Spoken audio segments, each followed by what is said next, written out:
Hello and welcome to our latest broadcast in a series of exposés on South African Airways, and we have details of reports that suggest how, with a little streamlining, the airline could have saved billions. Now, SAA Chair Dudu Myeni is due to leave the board. Many say not a moment too soon, as they claim she is the cause of the national carrier's demise. Everyone says Dudu Myeni's exit would solve all of SAA's woes. Let's tell you why. She is the face of all that is wrong with South Africa's national carrier. She chairs an enterprise that has sucked away billions of taxpayers' rands into an abyss of deep-rooted corruption. No wonder the news of Dudu Myeni's likely departure as the South African Airways chair is being hailed.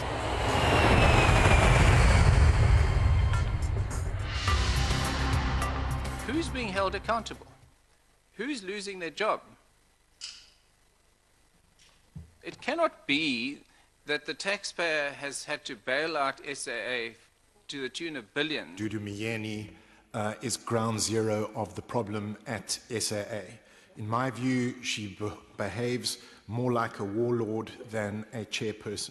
As a committee, we should get an assurance that Cabinet is going to stick to its September 2 announcement that Dudu Myeni was appointed for one term. I don't think we must take anything serious that has got Dudu Myeni in it. I'm looking forward to a Dudu Myeni-less board, which is going to take SAA forward. In anticipation of Myeni's exit, the headlines scream good riddance. This would seem logical, given how SAA has become the pipeline feeding a well-entrenched nexus with a vice-like grip on the carrier. Some want Myeni to be declared a delinquent director. They accuse her of interfering by attempting to influence the awarding of contracts. Interestingly, the anti-Myeni bandwagon also has the SAA pilots riding on it. Together, the chorus forms a high-decibel popular narrative, but are people turning a deaf ear to the facts?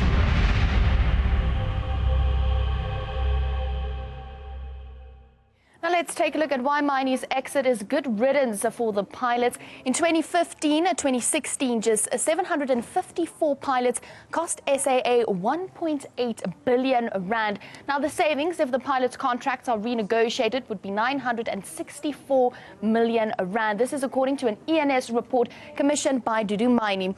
Now let's take a look at the next reason. The SAA pilots are the second most expensive in the world, but they are 20% less productive than the industry norm. Salaries paid to SAA pilots are exorbitant and unaffordable. This is also according to Dudu Myeni's, and this was in his September 2015 internal memo to staff. While the pilots enjoy evergreen contract benefits continue after their resignation or their retirement, the benefits continue even after ex-SAA pilots are employed by other airlines. Now, the South African Airways Pilots Association had used every means to resist the attempts to restructure their unprecedented evergreen contract.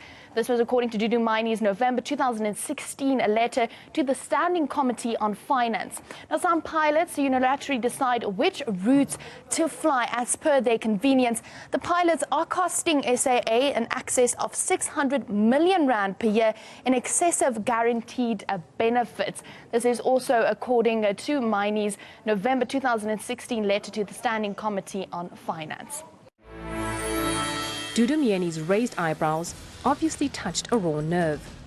What she did was unprecedented.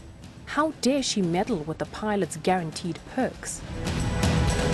Indeed, pilots, that space need to be transformed. We are doing our best. There are various challenges. I don't want to share those challenges, but there are challenges. But we are very positive and we are very happy that we are where we are. It has been there in the public that our pilots are getting more incentives. It's unaffordable. How can we turn those things around? Why can't we look at all those things and start to act and act now? Huh? I'm worried. I'm really worried, and And in fact, this engagement continues to depress me.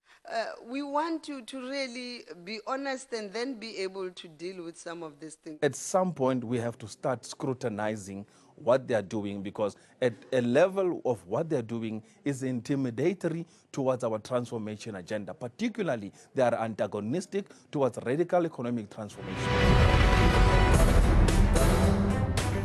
As Myeni gets vilified, look who is finding favors with the privileged pilots.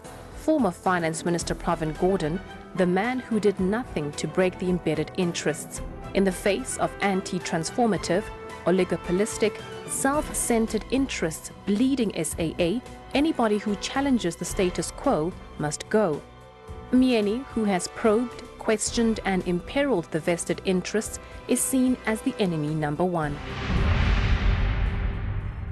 In 2015, soon after being appointed chairperson, Myeni started bringing black fuel suppliers on board. An unprecedented step, as all major current suppliers are multinationals based overseas. Fuel remains SAA's biggest variable cost, 35% of the total bill. One would think the decision to share the pie would be hailed. The media would fawn over someone finally championing the transformation cause. Instead, Dudu Myeni found herself being hauled over the coals.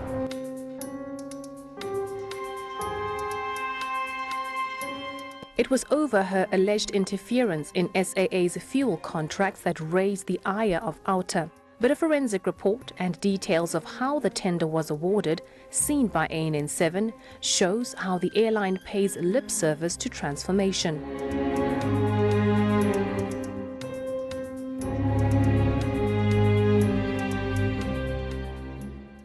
Let's take a look at the lack of transformation in SAA jet fuel supply. The first thing is that there were just 2 international companies that benefit from SAA's 4 billion rand per annum jet fuel supply. The Ernst and Young report criticized the lack of BBBEE credentials of suppliers. A tender was issued on May the 31st, 2016, aimed at broadening the supplier base. Now, the final list would have included 3 BBBEE and 5 international suppliers. And 15 months later, the tender is yet to be rewarded. Currently, we only have about 6 suppliers that are historical suppliers. But yes, indeed, we would like to see new suppliers of jet fuel coming in, because also it's the largest commodity that SAA is using. I mean, you spend a lot of money on jet fuel, so you also want to spread the cake and share it with other people. OUTA says that it is wrong for the chairperson of SAA to raise an issue that there are no black suppliers within SAA. What is wrong in that? As of now, the lion's share of SAA spend on fuel goes to international companies. This is not limited to just fuel, but several other contracts worth billions. Now it's time to take a look at some of the shocking truths when it comes to transformation at SAA. We do know that just 2% go for black-owned companies. SAA's operating cost is 30 billion rand. A total spend on local procurement is 14.9 billion rand. Now spent on BBBEE compliant companies is 14.2 billion rand. Also, the total local procurement spent on black-owned companies is 252 million rand, which is just 1.7% spent on their black-owned companies, which is way short of the 8% target. I am not very pleased with the current percentage in terms of transformation. Part of what has then sat uncomfortably and created a lot of umbrage to a number of people is that I have said, out of the 24 billion, can't we then give 30% of this 30 billion to youth of this country, to military veterans, to women, and people with disabilities? That has created a lot of hatred, and that is partly some of the reasons why I'm being attacked. Let us source whatever available resource to assist those that have historically never benefited at South African Airways.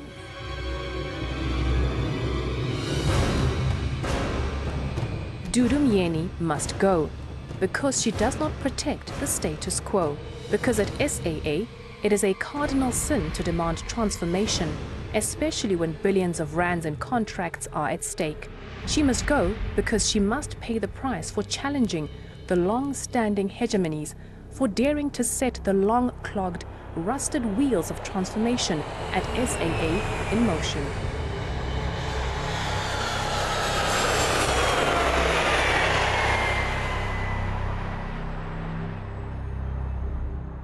It's a matter of saying what is correct, stating facts, and being honorable to say what is correct, not to attribute certain things to an individual. SAA is too big for one person to collapse it.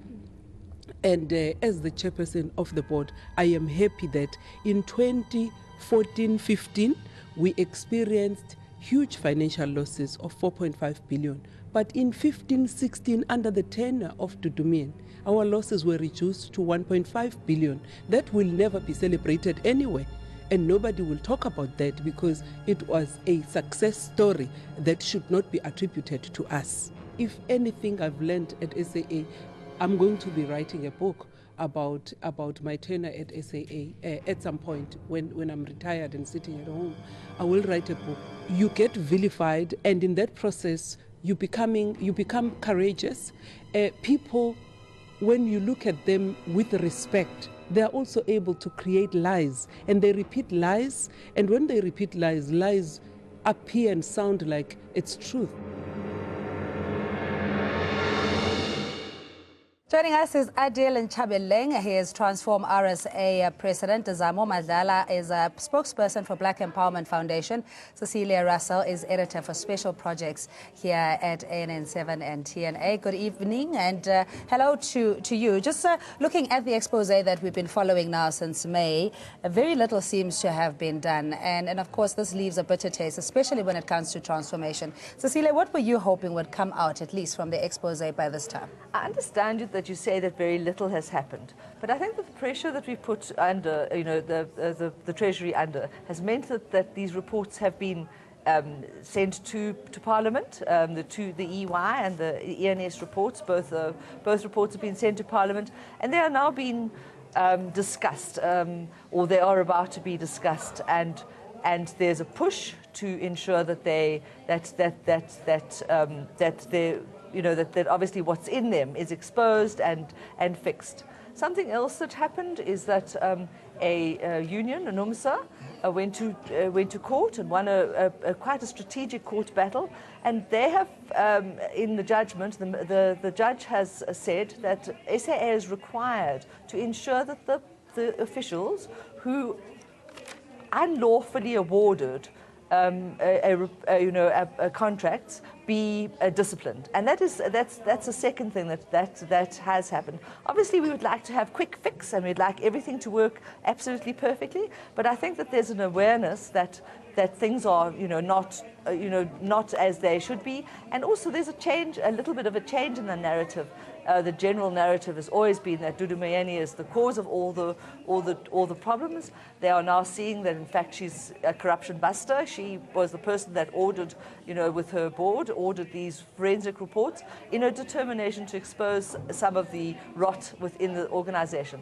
Yeah, but I mean, she's not going to stay on, of course, to see her work come to fruition, especially the report on the Edward Nathan Sonnenberg, the law firm, that even gave some remedial suggestions in terms of streamlining the business to save billions.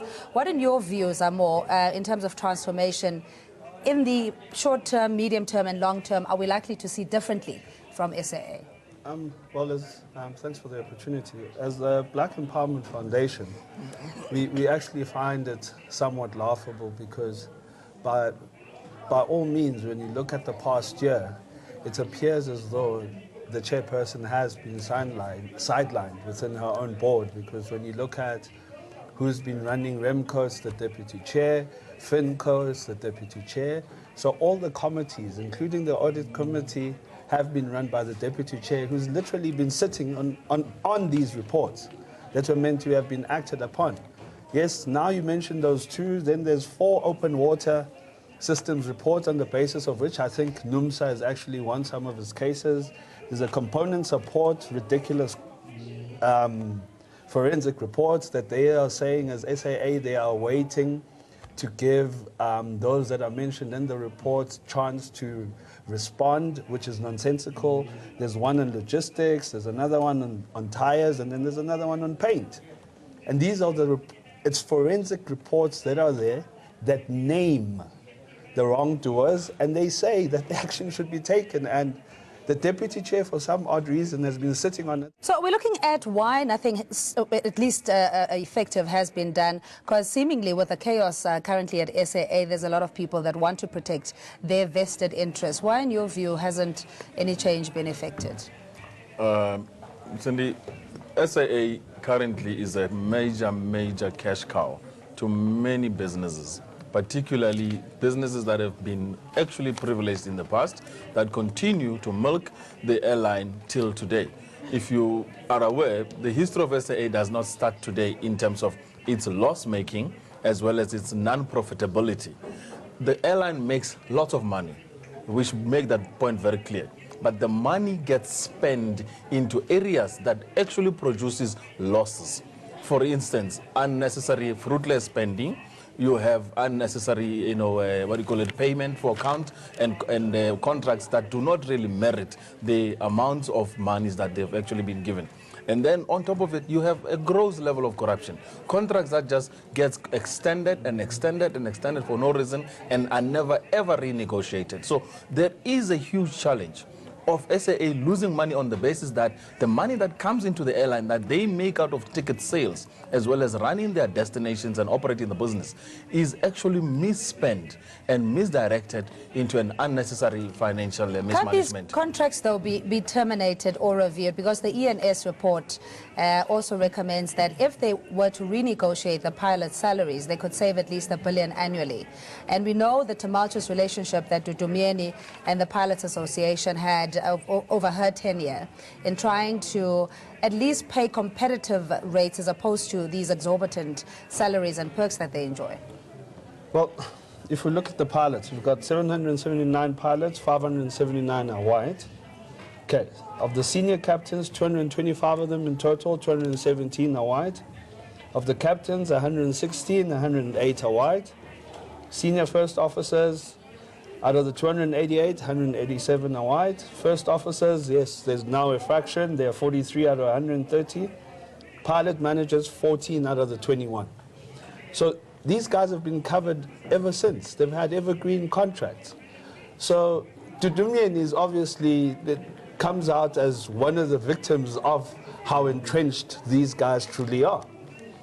You're sitting with an airline 23 years down the line, and you're sitting with 579 out of the 779 pilots being white.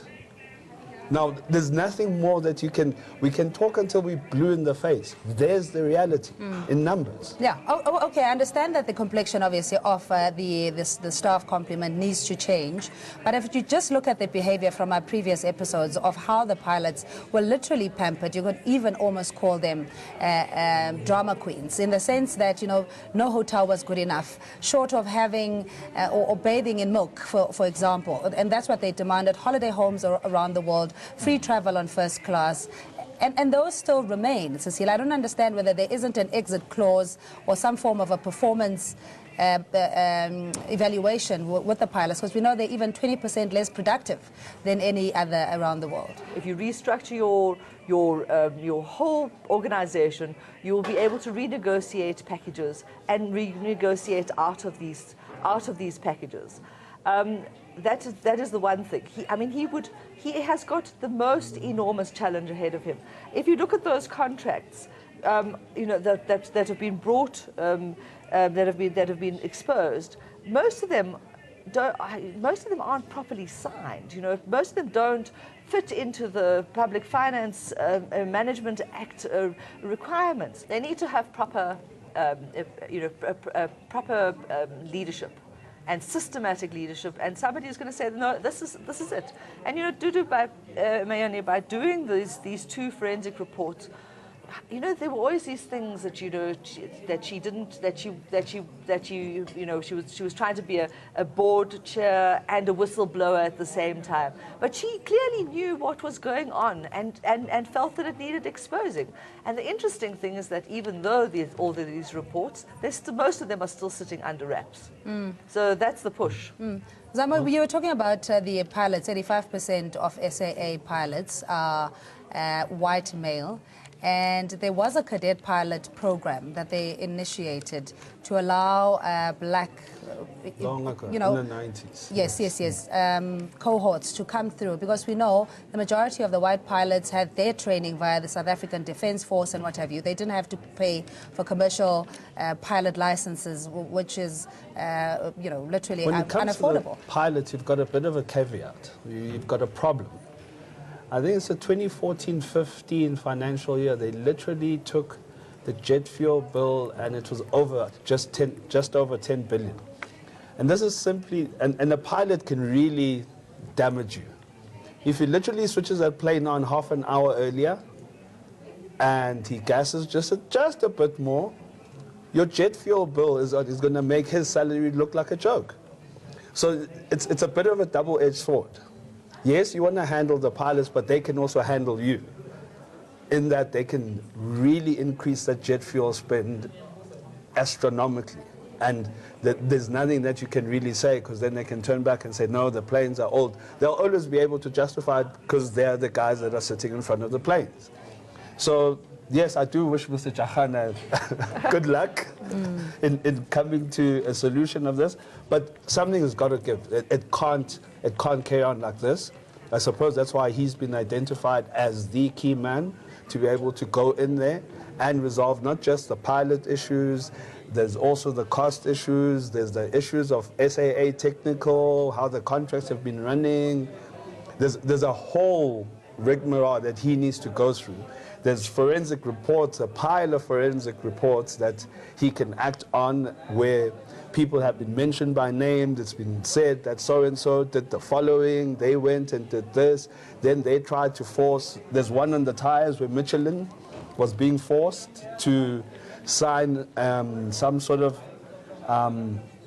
JV with a company that they were being given, and then Michelin found that that company was not suitable for them, so they asked for a list. SAA then, the head of procurement, wrote a false report stating that no, Michelin doesn't want to comply with BEE processes, which was a total fabrication and a lie.